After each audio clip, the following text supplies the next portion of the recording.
Hi, welcome back to the Blessed Bonds podcast. Today I have Allison on. Can you just tell us a little bit about yourself? Hi, I'm Allison, and we met each other through homeschooling, Yes, so right? long ago. And so we've known each other for a few years. Yeah. My daughter is 15 and my son is 13. So you are right in the middle of them, right? 'Cause I'm 15, yeah. Yeah, so you're I think that 15. Larkin's just a little bit older than Yes, she's turning 16 next month. So yes, you're right in the middle of my two kids, and we've known each other for a little while, and I have a business that's a property management company, and so I'm in the hospitality industry, but I've also done a few other things in life, and as you've probably talked to a lot of adults, things change and plans change. Sure. And so my background was in public health. I spent about 11 years in the public health field, and then I changed it up. So yeah. Try to keep life interesting. Yeah, absolutely. Things. Yeah. So I wanted to focus today's episode on being a teenager and teenagers. And so can you bring us back to what your life was like when you were a teenager? Oh gosh, it's so many ways. It feels like it was just yesterday that I was in high school. Yeah. And I, listened to Larkin and her friends, and, you guys talk, and it's like, gosh, there's so many things that are similar, but there's so many things that have changed. Sure. Of course, especially with social media and things like that, which weren't around when I was in school. Right. The internet was really just starting to be used.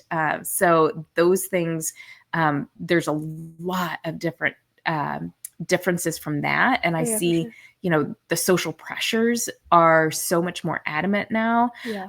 But there's also a lot more, I think, freedom of individuality that can be expressed, and you don't feel so, I guess you could say, so pressured to be in, some sort of category or, clique or, those sort of things. It's like, I feel like maybe that is a little different from when I grew up. And maybe some of it is because I grew up in a really small town. Mm-hmm. So there was only 2,200 people in my town. So I knew everybody in my high school class by name, and, fit in, your little categories. Yeah, absolutely. So, so in a lot of ways, there was a lot of different pressures because of maybe it was a little bit more where I grew up versus how I grew up. But yeah. Yeah, I think being a teenager, it's been interesting. I think growing up is cool. It's its own little journey. Mm-hmm. And I think it's special. Being a teenager, it's weird because you feel so grown up and so young at the same time. Yeah. So I'm independent. I'm grown up. I'm no, I'm not. And there's never mind. You're wise beyond your years to even admit that. Oh gosh, Rose. Yes. It's scary sometimes. I remember. So I'm going to be really vulnerable here and explain that when I became a freshman in high school, I would say that was my, the most rebellious and wild that I ever was in all of my high school years. Yeah. And I'm not proud of that, obviously, but I came from a German Catholic community. And so it was very much ingrained in the culture that it was okay to underage drink. And it was part of really a culture of where we lived and where I was brought up. And I was also the youngest of 5 kids. So you're my kids, I naturally ran around with a lot of older friends. I had an older boyfriend. I never lied or got into big trouble, but my parents really, I kind of tease them that they were kind of retired by the time that I was in high school. And they're like, keep your grades up, keep your nose clean, stay out of trouble. Mm-hmm. And then I was just kind of self-guided after that, which is not very great as a 14-year-old. 14-year-olds don't self-guide very well. Right. So it wasn't until around 16 years of age, I was driving myself. I worked as I had got a work permit at 15. So I had been working for a while. And I really, because I had a lot of freedom and things, that I did do pretty much whatever I wanted. But one of the things that I did was I started going to a church that a friend of mine was going to. And even after she stopped going, I continued to go. I felt God really calling me to stay there. And it happened to connect me with a guy friend of mine, his mom. And to this day, she's a wonderful blessing. And she was that person that was like, hey, if you ever want to get coffee, or, well, at that time it was, go to the local Pizza Hut and grab lunch, just to talk and explain things. So she shared her journey and her Christian journey with me. She was a recovered alcoholic, and had really an epiphany of you really can't do life and do it well without God in it and with Him leading it. And I had so many questions for her about that changing your life around, right? Like when you feel like you've already made bad decisions, and it's like, well, how can God accept you when you've been rebellious so much, and with really without even feeling guilty about it? Like how does that forgiveness work? How does that turnaround look like? And I had so many questions as a 16-year-old about the things. And ultimately, one of the things that she reminded me was that what you do is not who you are, and you are in God's image. Whether you are doing and acting in that way at that time, you are in His image. And it didn't take me long to really understand it, but it did take me a while to understand how to make that turnaround and make that walk. So as a 16-year-old, I resubmitted myself to Jesus and was saved. I was what I consider a born again Christian, and really turned a lot of those decisions that those partying and, staying out late and doing all of the teenage things at the time, and changing, and, walking life with God. And it was, it's so interesting because I see how our kids, especially Larkin, she's a good friend of yours. She's been on the podcast. She has a totally different upbringing than I did. And she hasn't had to make those difficult decisions. She's been guided through with God at an early age. And I feel so blessed that it's,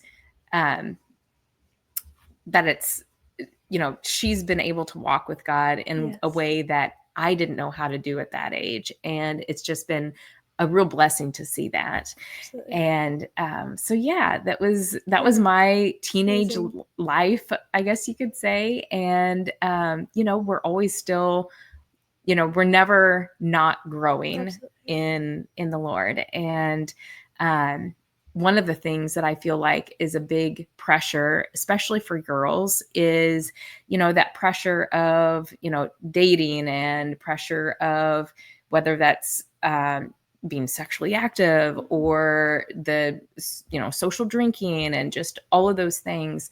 And just knowing that if you have or have not, it is never, ever, ever, ever too late to turn around and to surrender yourself to God. Absolutely. And whether you're 16, 14, 20, 42. Yeah, like always. Yeah. So. Yeah, I think that sometimes people get so worried about, like, I've done all these things. I'm like, okay, but you can become new. Yeah. Just go to God. He wants you. He sees all the things you've done, but He still died for you. Like, Jesus still died for you. He knew all those things that you do.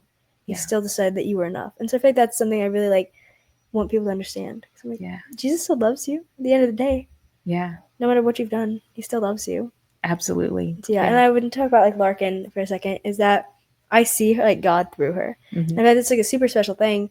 Is there's people that call themselves like Christians and call themselves believers, but you don't see God through them. Mm-hmm. They go to church, they smile, and then there's God's gone. Yeah. But when I just look at Larkin, I'm like, okay, I see God. And sometimes you just see God through people, and that's super special. Yeah. And I think it's so cool like how you've raised her, because I can like talk to her about something, and she's like, okay, I get that's like really hard right now, but God is still greater. Yeah. I'm like, okay. And she's like, so just sit down, take a deep breath, and she'll just hold you, and she's like, it's gonna be okay. And I think that's super special, and that you've raised like a true like literal blessing to this world. Oh, she absolutely is. I wish that I could take some credit to that, but I really don't. I think God gave her as a gift to the world and to me, and has saved so many people from dark places. And that is a gift. And that was definitely born into her from God, because I wish I could take credit. I definitely can't. Yeah, she's like, I don't know, since I've like known her, she's just been like, oh, there's like a little blessing. And she just, each day, I think it's kind of fun, because I'll just text her, like, we don't text like every day. Mm-hmm. When I do text her, like, and I like, we told her something the other day, I was talking to her, and I was like, we don't talk every day, but I love you every day. And she's like, every day, like, I think about her. Yeah. And even when I don't like text her, I'm like, okay, I just think about Larkin. Or I, like, she's pinned on my phone, so every time I open my phone, I see her face. I'm like, oh, there's Larkin. Yeah. And just little things like that is like, I loved her, and I think it's so cool. I love people. Like, that's so special that God gave us that ability to like love people, like how we love people differently. Yeah. Like, I don't know if this is like, I think about this a lot. As I'm love like you different than she loves you. Like, I see you differently than she sees you, and different things like that. And I think it's cool. Like, do you ever think about that? How we all, there's something I saw like the other day, and it was like, you're a different version by everybody who looks at you. So like, you see me differently than Larkin sees me. Yeah. And like that kind of thing. And I don't know, I think about that a lot, and I think it's just super special that God has given us a gift to like see people differently. Yeah, I agree. That's just such a weird little random thought I had, but that's beautiful though. Special. Okay, so this was like a interesting question, but like, what was your favorite part about being a teenager? Oh gosh, favorite part. Like one of your favorites. The moment that I could drive and being able to just drive around with friends, that was probably, I know that sounds so silly, but being in, especially being in a really rural area that is very vehicle dependent, no mass transportation options, that freedom of being able to drive. And usually it was, you're just like driving around and like listening to music and talking and doing, parking at the high school parking lot on a weekend and saying, hey, what's going on? And just hanging out with friends. That was a really fun part of growing up. And gosh, going to the football games. And I was a cheerleader my freshman year, but I wasn't afterwards, but still going to the games and doing those things. Yeah. I was also in our band, and I was a color guard member, so we did field shows, and we were really good at field shows. So that was another part that is a really fond memory of mine, is being part of that. It's cool. Yeah, I feel like I'm so excited to drive. I got my permit, and I'm like, oh, it's so cool. You get to like be like another level of independent, another level of like fun on that, as long as you're safe with it. But like getting to drive around and like bring people to like places, go get ice cream, go just like talk and hang out. I think it's special. Sometimes it's just fun to like just literally just park the car and just talk. Yeah. Like, absolutely. Just have a conversation, stuff like that. So I'm super excited for that. Like, it seems kind of fun. I'm excited for Larkin to get her license. But come get me. Right. I know. I remember getting into the car the first time after I got my license, and I think I just had to go to work. So because being in a small town, I would bike to work beforehand as a waitress. And then when I got my car, I was like, this is really great. Like driving to, like, even if it was just to go like 10 blocks to work, it was still like so exciting and special. Yeah. Like, yes, I did it. It's just a different part of like growing up. I think I'm so excited to like grow up, but I'm really grateful for where I'm at. Yeah. I think a lot of people like focus on, I want to grow up. But like taking a moment, like, I will never be this young again. It's kind of like a scary thought sometimes. I'm like, I'll never be this young again. Wait, what do I need to do like to enjoy this? I'm like, no, just chill out and just enjoy Yeah. where you're at, because it's so special to like look back and think, look at how far we've come, Yeah. and then like excited about like the future. And I talked to Larkin about that a lot. I can't wait to see like, where both of our futures go. It's so interesting because in that way we are so different, and my son takes a little bit more after me in this regard, that I've always, and maybe because I had a lot of older friends, that I felt like I always wanted to be at that next stage, right? Like I always, as a freshman, I wanted to be a junior. By the sophomore, I wanted to be a senior, and and I never really enjoyed just being where I was. Yeah. And it took me a really long time to just stop and just enjoy like where I am right now. And, just being thankful for the chapter of life that you're in right now. Yeah. And those high school years are so fleeting, and being able to just enjoy them as much as possible. I know that there's hardships and things that happen and that are beyond your control, but trying to enjoy those moments that you can is really precious. Did it feel like it went by really fast? It did. At the time it didn't. The days are long and the years are short, so to speak. Sure. And so by the time you graduate, it's like, wow, that really did go quickly. Yeah, my grandma in my 8th grade like graduation, she wrote my card and she's like, these next 4 years are gonna go by really fast.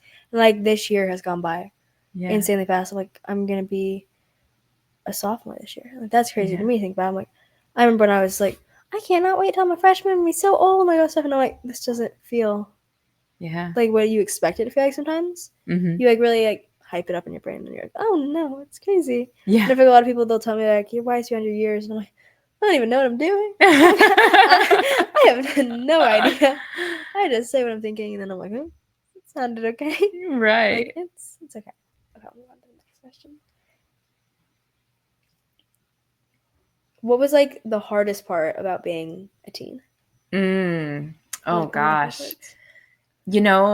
Making those decisions to go against the grain are hard. Absolutely. As a Christian, they're hard. As a teenager, they're hard. Being somebody that really fighting those demons of like wanting to go cave into peer pressure, and really trying to fight that, and that fight is not alone, and the more that you surrender to God, the easier it's going to be. Yeah, for sure. Yeah. But I would say that probably was the hardest, those are the hardest things, especially, like I said, being in a smaller community where, everybody knows everybody, everybody knows everybody's business, those sort of things. There were a lot of really great blessings about being in a small community. And I loved my childhood because of that, and being part of that. But that was also part of the harder parts too. Yeah, I could see like where that would come in. And like I feel like in that is like dating a lot is like a really hard struggle. And so as like you see like Larkin and all that kind of stuff, like you see how you were. Was it hard? Like, this is gonna sound like mean, but was it hard choosing whether to date the person or not? Yeah, so it was so interesting because my first boyfriend was a senior when I was a freshman. So that was a huge age difference at the time. I was 14 and he was getting ready to go to college he joined the military.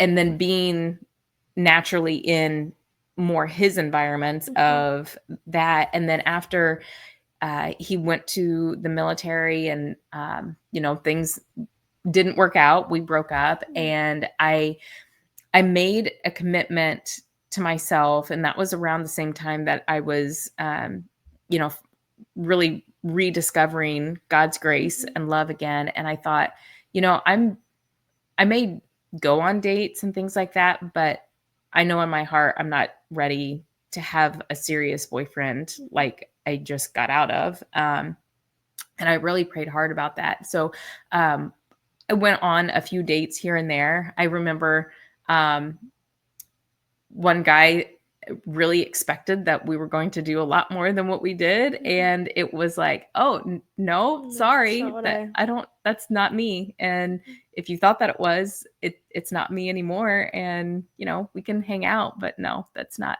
what's going to happen. So, you know, and then by the time I was going into my senior year, that's when I met my now 21-year-old husband. So not that he's 21, our marriage is 21. So yeah, we started dating the year that I went into my senior year, and I knew pretty quickly that he was one that I wanted to keep around for a while. So, I feel like dating's a hard like choices to make because you're like you don't know like where it could end up, and I feel like having boundaries and having standards of like this is what I don't tolerate, and this is what I don't allow, and that's not who I am. Especially as Christians, we have to like put those boundaries out there and be like, I'm not going to do that. And that might be what the world does, but that's not what I'm going to choose to do. Right. And I think you have to find people that respect those boundaries. And I had heard someone talking the other day, and they're like, they might be like a chapter of your life. They might like, you might date them. They might be a really good person. They just aren't the person you're like meant to end up with. Right. So it might be like a really good guy, and you date him. And he's like really good to you, but he's not the one. And you like always learn something from somebody. Sure. Like, everybody comes into your life to teach you a lesson, and sometimes it's like, okay, what to not do again and what to do again. Right. Like those kind of things. So I feel like, dating's a big part of being a teenager, and it's kind of a scary part.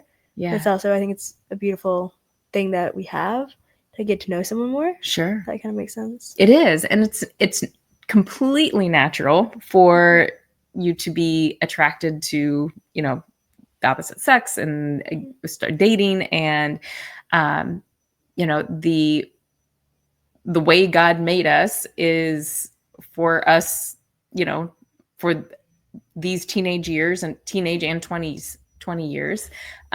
Those are the years that, you know, hundreds of years ago, thousands of years ago, people were married and started having babies. So it's not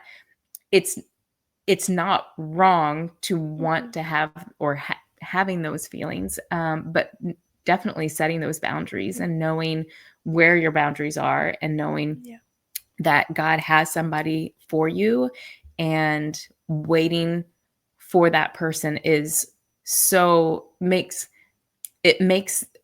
knowing them so much better.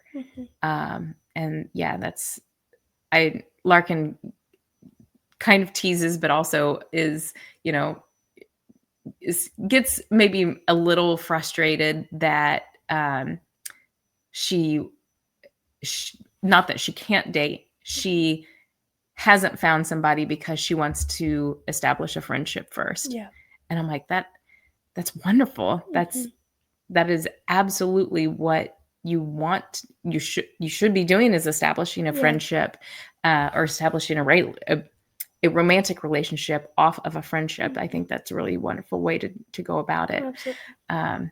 And, you know, and we've talked to her and Larkin both, but mainly Larkin, about, you know, our marriage. It's like, you know, out of 21 years, there's days that like, we act like just friends, and that's okay because we love each other, and we're, you know, our marriage is built on a friendship and a solid rock of being in yoke with God. And I said, and we also we change as people, right? So you're not going to be the same Rose as 16-year-old Rose as 30-year-old Rose. For sure. I'm not the same person that my husband married at 21, I was 20.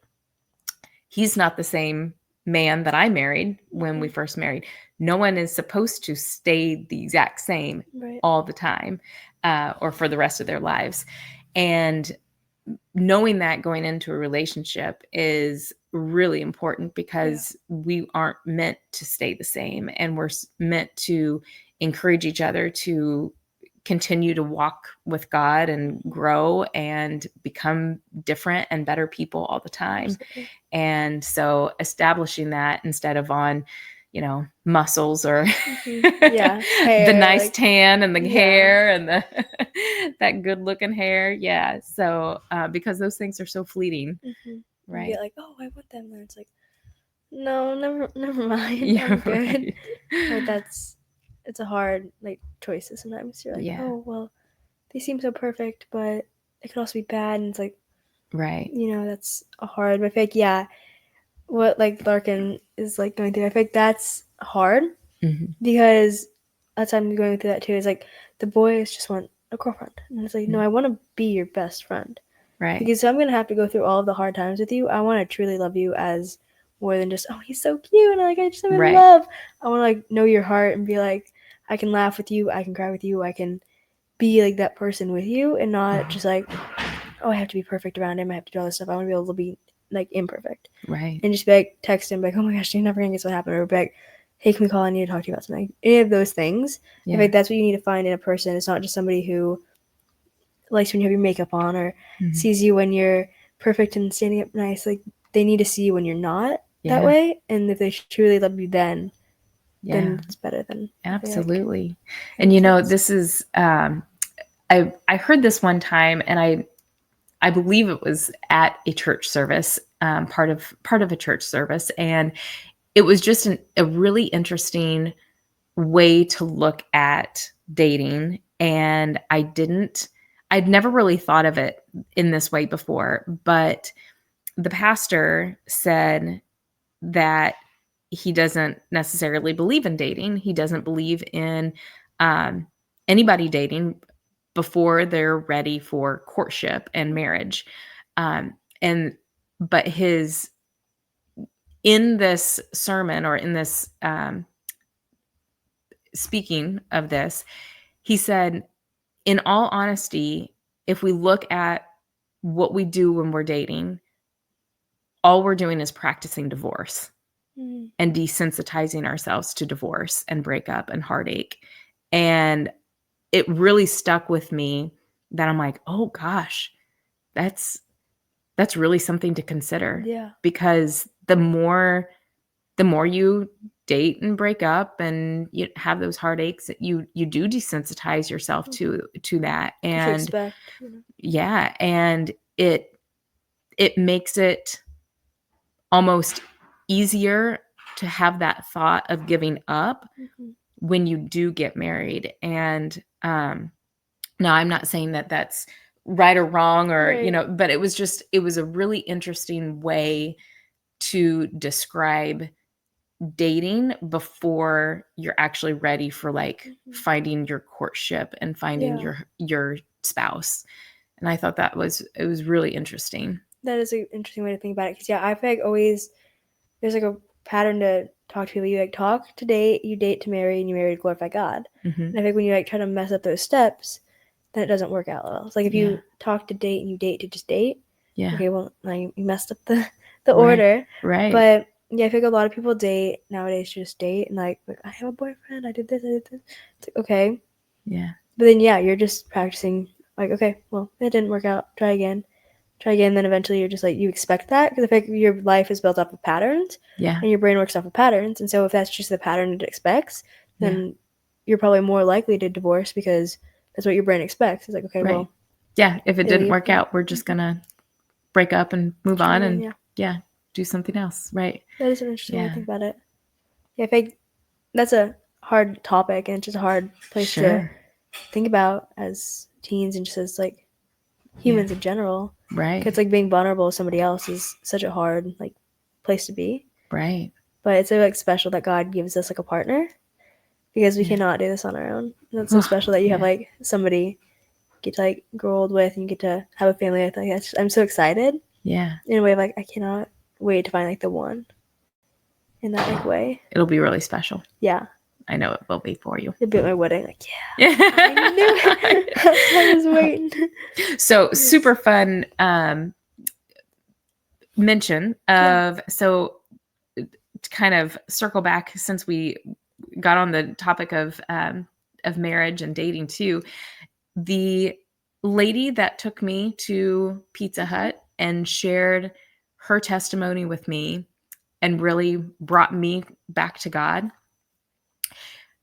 Fast forward to when Michael and I started dating, and we decided to get married. I asked her and her husband, because they were both ordained ministers, to marry us. Oh. And so they met with us, wanted to make sure, because they didn't know Michael. I don't think they knew him at all, actually, beforehand. But I asked them if they would marry us. And so we went to their house and sat and met and got to know both of them. And they both realized that we were in yoke with God, and that they would bless our marriage we had their blessing, and that they would marry us. So we had a really intimate, small marriage ceremony at their house, and they're the ones that married us, which was really cool. So sweet. So yeah, it was a really integral part of our lives in so many ways. That's so special. Yeah. I love that. Yeah, like came back around. Yeah. God was like, I got this. Okay. So like this is kind of a different one, but how is it raising a teenage girl? Oh man, we've already talked about Larkin a little bit, but she has made it really easy. I don't think that I could have survived very well had I had someone like me to raise. I get that.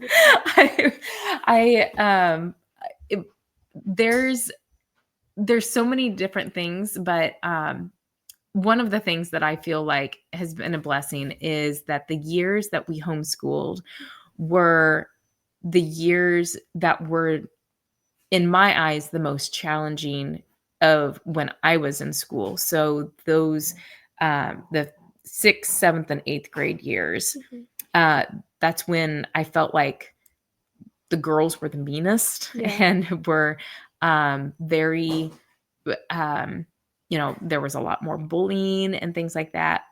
And it seemed like people kind of chilled out and just did their own thing a lot more in high school. But in those moments of like that middle age and junior high age, those were just really, really hard years for me. And I really, really feel like it was a blessing that we homeschooled during those years. Not that kids need sheltered, but I just felt like being removed from those hard years was something that helped Larkin grow into the person that she is now. And we'll never know if that was part of it or not, but I think that really did build her confidence, and it also allowed her to be removed from a lot of that drama in those years, and surround herself with like-minded individuals that are Christ followers. Absolutely. And now, she chose to go to a Christian high school, but she also chooses in her daily life to be around her friends from church and her friends from homeschool and, her friends from Agape, the Christian high school. And she's very selective of who she spends her time with. Who she spends her time with, and being able to really build your own community up in a very intentional way. And I think that that's really amazing. And so that's been wonderful. And it's been wonderful to experience and watch and just be a witness to seeing how well that has worked out. And that she has been able to be a prayer warrior for her friends. For sure. And like I said, I wish I could have any sort of credit in that. And I really, really don't think that I have any leg to stand on to say that it was any part of upbringing. But yeah, it's been interesting, but and I know that these years are going to go by so fast. And in 2 years, she has the opportunity to leave the house and do her own thing, whether it's get an apartment or go to college or join the military or whatever she decides to do. And so when we drive back and forth to different games and, doing the shuttle around everywhere, it's like, I know that this is going to go by so fast, and I'm not always going to be needed. I may always be there for her, emotionally accessible, but not physically needed like I am now. Mainly for shuttling. Yeah, right. Like, Mommy, you should drive me here. So in these moments of, driving the kids back and forth to different things, I'm like, I know how quickly this goes. And as soon as she gets her license, that means that she's probably going to be helping shuttle Lance around until he gets his license. And so, but yeah, it's been, to answer your original question, it has been super fun. I absolutely love having a teenage daughter, and she is an oversharer. And I love the fact that I get to hear all the things, whether how small or big they are. She is a great communicator, and I really do love that. And it's a good balance because I have a typical bra son that gives me one word answers quite a bit of the time. So I get that extra affection and communication from having a teenage girl, which I like. Yeah, I feel like, I don't know, Larkin the other day, so when we were at the birthday party, I was just like talking to her, and because we were supposed to like go off and pray by ourselves, we sat next to each other, and she was like praying, we were both praying together, and I like look at her and we're both just crying, and it was just so special that there's like people that God gives you. Like, we wouldn't have known how much we need each other now. Like a few years ago when we met, we were like, oh yeah, she's cool, she's nice, that's cool. But now it's like, I need her. It's like every day I'm like, okay, I might not text her, but I'll like, sometimes I call her, like, oh my gosh, I need to tell you this, talk to you about this. What's your input on this? But just like, knowing you have people, I feel like your friend group is super important. Yeah. Because iron does sharpen iron. Like, Larkin has rubbed off on me so like much, and I've just like needed her, and I'd like text her like, okay, this is what I'm going through, and she's like, okay, let's figure it out. I'm okay. Yeah. And I think that's super important to surround yourself with good, like, godly people that bring you up and like help you with who you are. Because if you're around the wrong people, you will start becoming like them. There was something the other day I saw. It's like, you hang out with 2 bullies, you'll become the third. You hang out with 2 drinkers, you'll become the third. You hang out with 2 gossipers, you'll become the third. Like that kind of stuff. But when you hang out with the other people, like you hang out with 2 Christians, you'll become a Christian. Yeah. Those kind of things. And so it's like who you spend your time with is really a big part of your life. And it so is. I think it's super special that you have some really awesome kids that they truly love people. Yeah. And they're not like, oh, I only love these people. They like love everybody. Yeah. Like that's super special. Because like even Lance, I'll be like, oh my gosh, you never get like, I'll talk to Lance sometimes. He's like, oh yeah. Well, he'll listen. He'll take it in. He'll take it in. Yeah. Different personality, but definitely a similar heart. Oh yeah. For sure. Yeah. I was definitely blessed with 2 great kids. Oh yeah. And I'm very happy about that. For sure. I have one more question. And the question is, if you could go back to your 15-year-old self and talk to her, what would you say? Oh, so many things. Yeah. So many things. Oh my goodness. First of all, I would just give her a big hug and say, it's going to be okay. And this is high school. It's just high school. And it's just the beginning of your adult life, because you're not even an adult yet. Yeah. I would also remind my 15-year-old self to be a kid. Don't try to grow up so fast. And that was that one thing that I was always wanting, that next stage of life, even as a high schooler or a senior. It was like, I can't wait to get out and I can't wait to start college. And as soon as it was college, it was like, I can't wait until the next step. And it was just being present and being in the moment and just being a kid and not trying to be a grown up. And I think that if I could tell my 15-year-old self anything, it would be that.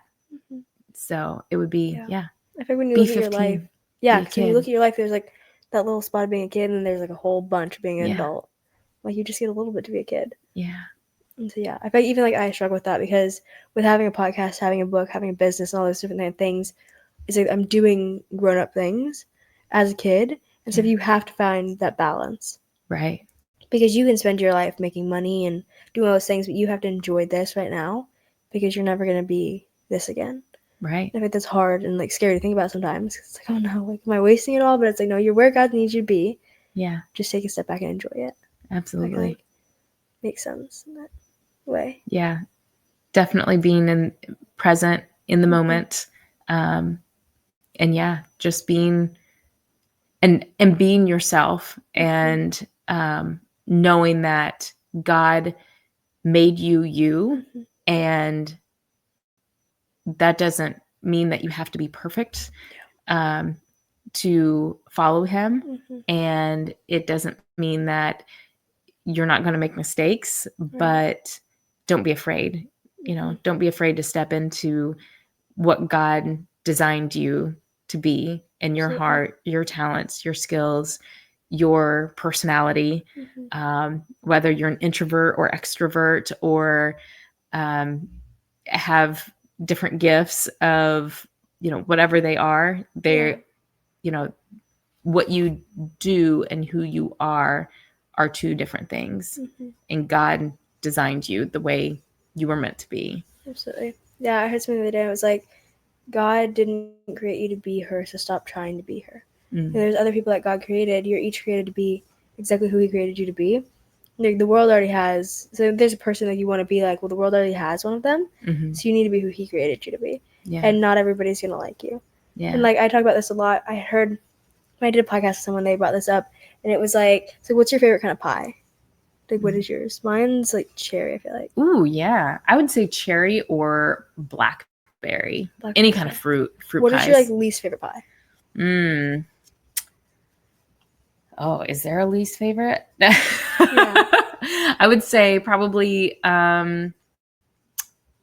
Not a fan of pumpkin. Okay, see, I do like pumpkin. And so that's kind of like good because see how you like pumpkin, or you don't like pumpkin, but I kind of do like pumpkin. There's nothing wrong with pumpkin pie. It's just that we have different taste. Yeah. And that's just how it is with people.